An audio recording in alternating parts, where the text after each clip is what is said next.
নজর রাখছি বাংলার দিকে, কারণ এই মুহূর্তে যে চাঞ্চল্যকর খবরটি উঠে আসছে, তৃণমূলের দলীয় কার্যালয়ে আপত্তিকর সামগ্রী উদ্ধার হয়েছে। এই মুহূর্তে কোচবিহার থেকে, কোচবিহারের মাথাভাঙায় তৃণমূল কংগ্রেসের একটি পার্টি অফিসকে ঘিরেই চাঞ্চল্য। পার্টি অফিসের ভেতর থেকে বোমা তৈরির সরঞ্জাম উদ্ধার হয়েছে আপত্তিকর বেশ কিছু সামগ্রী।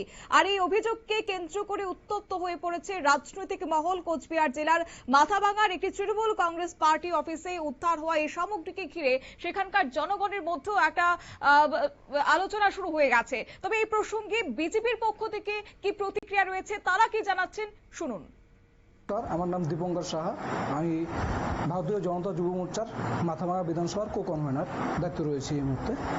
আজ মাথাভাঙা অঞ্চল, পচাগড় অঞ্চলে তৃণমূলের অবস্থিত স্থায়ী কার্যালয়, সেই কার্যালয়ে 4 তারিখে থেকে বন্ধ ছিল। সেই কার্যালয়টা আজকে খুলেছে ওদের কোনো কর্মী গিয়ে।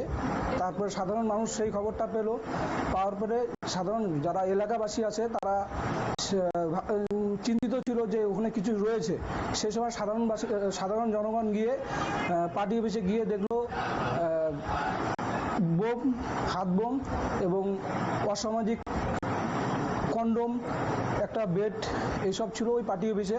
এবং 4 তারিখে ওদের পরিকল্পনা ছিল যে যদি ওরা জয়লাভ করত, মাথাভাঙাকে এবং হিন্দু সংস্কৃতির যারা বসবাস করে তাদেরকে ধূলিসাৎ করিয়ে দেওয়ার জন্য এই বোম রাখা হয়েছিল সেই পার্টি অফিসে। আপনারা শুনলেন বিজেপির নেতাদের পক্ষ থেকে বক্তব্য। আমাদের সঙ্গে যুক্ত হয়ে গেছে প্রতিনিধি সানি রয়। সানি, দীর্ঘদিন ধরে তৃণমূলের কার্যালয় বন্ধ ছিল এবং সেই বন্ধ কার্যালয় খোলার পরে চক্ষু চড়ক গাছ, বিভিন্ন সামগ্রী সেখানে উদ্ধার হয়েছে, কি জানতে পারছো?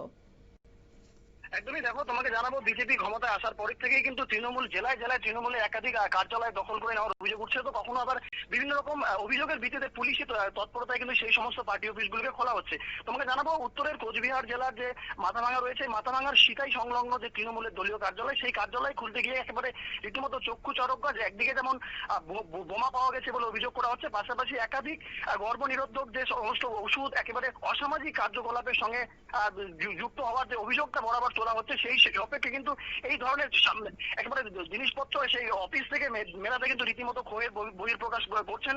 এবং বিজেপির তরফ থেকে পূর্ণাঙ্গ তদন্তের দাবি জানানো হচ্ছে। যদিও এখনো পর্যন্ত মাথাভাঙা পুলিশের তরফে কিন্তু পরিষ্কার ভাবে কোনো বিষয় স্পষ্ট করা হয়নি। তবে পুলিশ এখনো পর্যন্ত আমাদের সংবাদ মাধ্যম কমিটি যেমনটা বলেছেন যে এর পেছনে কোনো রাজনৈতিক ষড়যন্ত্র আছে কিনা সমস্তটাই খতিয়ে দেখা হবে।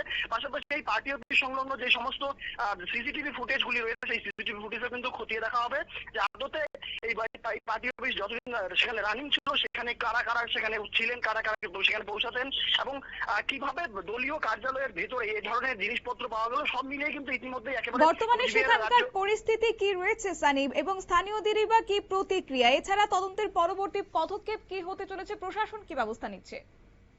একেবারে শতাব্দী, দেখো তোমাকে জানাবো, একদিকে যখন বিজেপি বারংবার অভিযোগ করছে যে তৃণমূলের এই একাধিক নেতা নেত্রীরা কিন্তু একেবারে রাতের অন্ধকারে হোক কিংবা দিনের আলোতেই হোক এই পার্টি অফিসে কিন্তু অশালীন কার্যকলাপ চালাতো। একাধিক মহিলা থেকে শুরু করে তাদেরকে সেখানে নিয়ে গিয়ে তাদের সঙ্গে কিন্তু শারীরিক সম্পর্ক করতো বলেই কিন্তু তারা অভিযোগ করছেন। ঠিক সে জায়গায় দাঁড়িয়ে আজকে দাঁড়িয়ে সাধারণ মানুষের মাঝে যখন এই ঘটনা একেবারে বহিঃপ্রকাশ হয়, সাধারণ মানুষ কিন্তু অত্যন্ত ক্ষিপ্ত হয়ে পড়েছে। যেমনটা সাধারণ মানুষ দাবি করছেন যে রীতিমতো পার্টি অফিসকে একেবারে অয়রুম বানিয়ে ফেলা হয়েছে এবং সেখানে অসামাজিক কার্যকলাপ চালানো হতো। এবং সাধারণ মানুষ চাচ্ছেন যে এর পূর্ণাঙ্গ তদন্ত করা হোক, তদন্ত সাপেক্ষে যারা যারা এখানে এই কর্মকাণ্ডের সঙ্গে লিপ্ত তাদেরকে একেবারে কড়া থেকে কড়া শাস্তি ব্যবস্থা করা হোক। তবে প্রশাসন এখনো পর্যন্ত কিন্তু কোনো কিছু স্পষ্ট করেনি। প্রশাসন দাবি করছেন যে পূর্ণাঙ্গ তদন্ত হবে, তারপরেই কিন্তু এই ঘটনার যে একটা বাস্তব চিত্র, সেই চিত্র পুলিশের তরফ থেকে কিন্তু জানিয়ে দেওয়া হবে। একেবারেই ধন্যবাদ।